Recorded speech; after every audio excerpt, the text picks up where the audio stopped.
Now let's design a criteria for the input weights.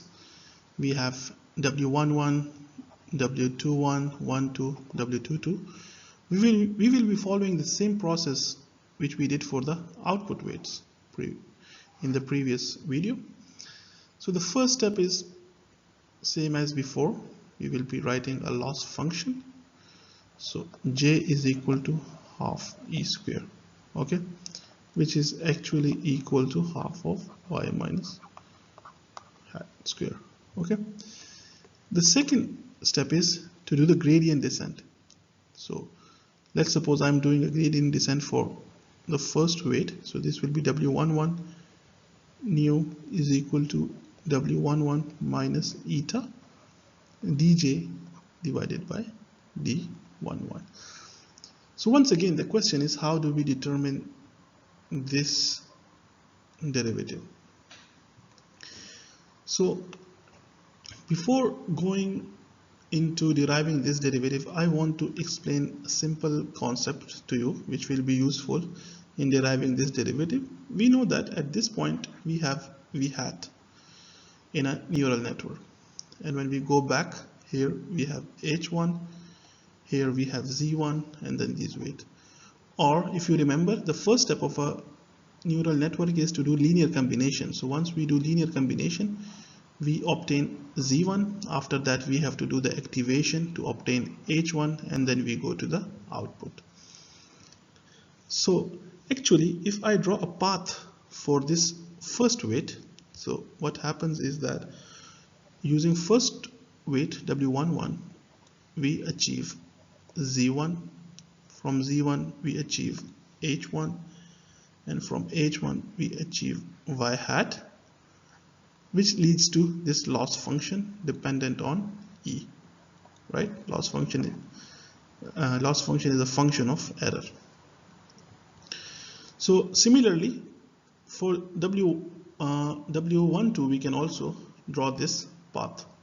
So the only thing changes for that is that it will be W12 and it will go directly to here, and we will have same path. The reason of designing this path is that W11 does not directly appear in this loss function. Yes, this loss function depends on W11, but it does not directly appear. If you remember previously, we solved this v hat is equal to, when we were taking derivatives with respect to v1. So it was much simple because we could see v1 directly over here, and we derived h1, and then we derived h2. But here it is a little difficult. So what we are going to do is we are going to use chain rule. So I will explain it to you here. So how to apply a chain rule here? So we will use this j and y hat, and then for y hat we will be using h1, for h1 we will be using z1, and for z1 we will use w11. So you can see here partial derivative or derivative of j, because we are using scalars only, so I will use the word derivative of j with respect to y hat, then derivative of y hat with respect to h1. After that, derivative of h1 with respect to z1. After that, derivative of z1 with respect to 1, 1. So chain rule basically says that all of these terms cancels out, and at the end we will be left with these two terms. If you look closely, these two terms will cancel out. Similarly, these two terms will cancel out, and these two terms will cancel out. So let's call this equation A. What we are going to do is we are going to derive these 4 derivatives and substitute in this equation A to obtain this value. So let's go to the next slide.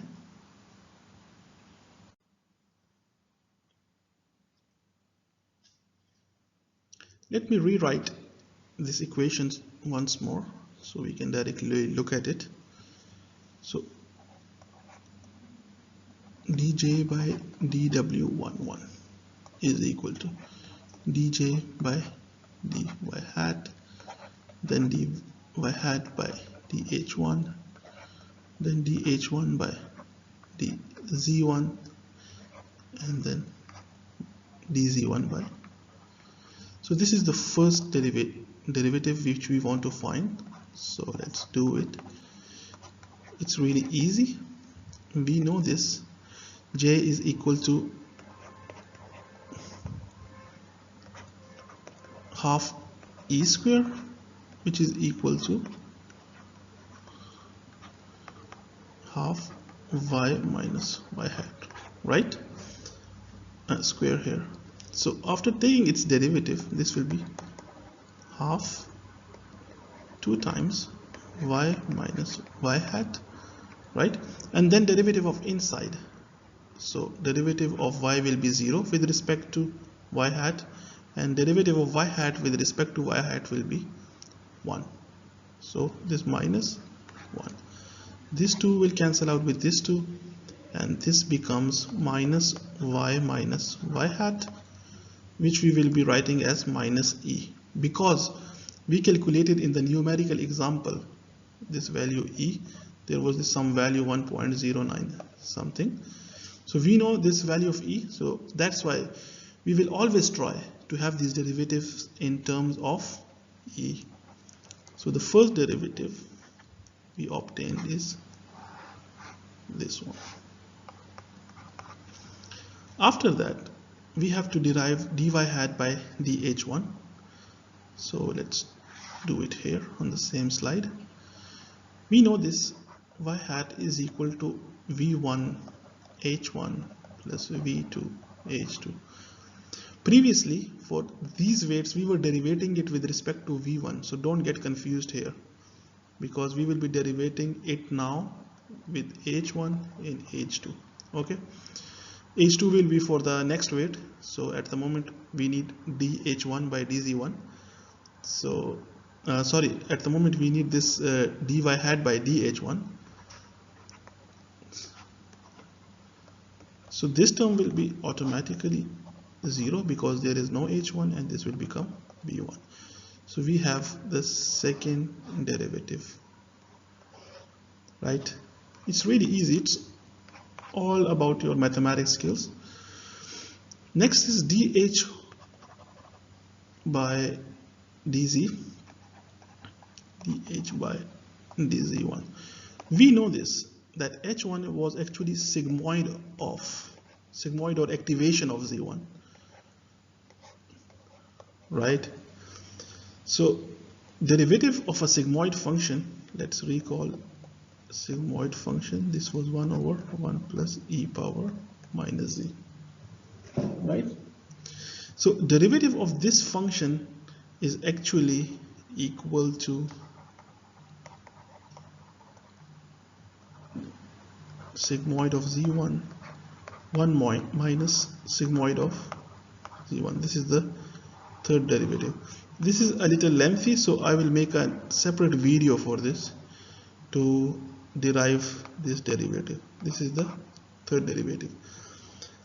Now we are left with this z1 w1. This is also really easy because we know this. Wait, yes, now we know this, that z1 was equal to w11 x1 plus w12 x2, right? So dz1 derivative with respect to w11, this will automatically be 0, and we will obtain x1. So now we have all 4 derivatives. So we will simply substitute this in equation A. Let me rewrite it here. Equation A was dj with respect to dy hat with respect to h1 with respect to z1 with respect to w11. So now I will simply substitute all the values here. So this will be minus E times, I will look at my notes so we can write it quickly, minus E1 times, then it was V1, then this was sigmoid of Z1, 1 minus sigmoid of Z1, right? And then this one is X1. So we have derived the relation for this weight. Now we have all the values because okay, you must remember this, that this sigmoid of Z1 was actually H1. So we can also replace this with H1 values directly. So we have all these values, minus E, we have this value, we have V1, we have H1, 1 minus H1 and X1. So let's use this and find W11. So I will substitute values here directly. What was minus E1? So E1 value, let me see here. Okay, I can see it. So minus E was 1.0751, right? V1 was 1, then H1 was 0.6225, 1 minus 0.6225, and then multiplied with this X1, which was 1. So when we calculate this, we will obtain dj with respect to first weight equal to 0.2526. Please verify these values with you. I may have made a mistake over here. Okay, so now we have this value. So the next step is to apply gradient descent, right? So W11 nu is equal to W11 minus eta dj d11. Okay, we know this value. We have to tune the this is a tuning parameter, so we have to choose this value by ourselves. So what was W? If you go back to the numerical example, W11 was actually equal to 1. Eta, which we chose for the previous tuning of V, so it was 0.1, and now this value is 0.2526. So W11 nu becomes 1.0252, right? Now what we have to do is we have to repeat this process. Wait, let me go back to the previous slides. Okay. Now what we have to do is we have to repeat this process for all the weights. So I will simply write the equations directly. You can derive it using the same process. So what will be the value of dj with respect to second weight? So it will be minus E times V1 times derivative with respect to Z1. Recall this. This is actually H1, 1 minus H1 times X2. Similarly, dj by d21, this will be minus E1 times V2 activation with respect to Z2, because we will be doing the second layer, or no, I should not use the second layer, I should use the word of second neuron. So we will be doing it for the second path. Okay, and then this will be, sorry, this is W.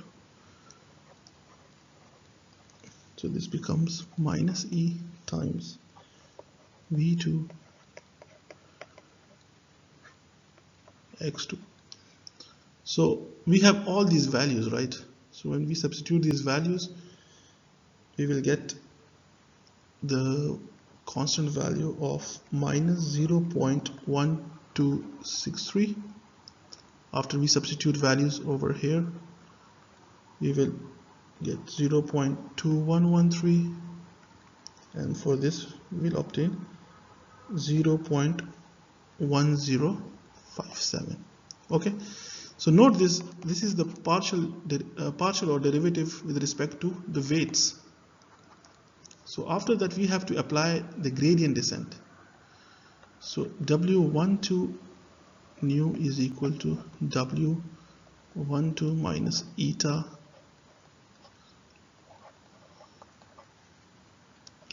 so this will become, let me see, yeah, this will be minus 1 minus 0.1 and this will be minus 0.1263. We have all of these values, so nu will be minus 0.9874. okay, similarly I will write it directly. W21 nu will be 0.4789, right, and W22 nu will be 0.9894. So we have new weights, right?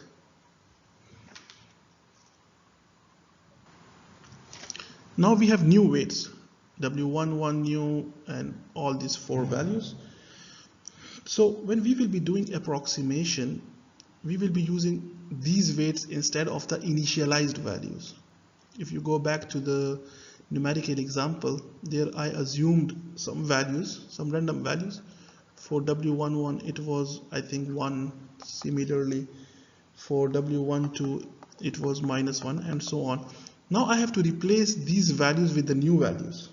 So W11 will become W11 new. So this is some value which we derived on the previous slide. Similarly, W12 will become minus 0.9874.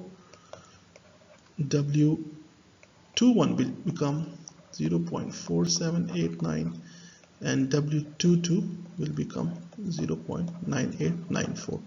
So now when we do the approximation, let's go to the next slide. So if you go all the way back, so we determined Z1 is equal to W11 X1 plus W12 X2. So the inputs will remain same, it will not change, but these W11 and W12, they will be updated. Okay, so Z1, let me write it, this will become 1.0252 X1 plus, and this will be minus 0.9874 X2. So once we plug in the values of X1 and X2, we will obtain Z1. After that, the steps remain the same. Then we will obtain H1, which is equal to sigmoid of Z1. And once we obtain H1, after that, when we derive y hat, so we have this V1 H1 plus V2 H2. These V1 will also be the new values which we derived in the previous video.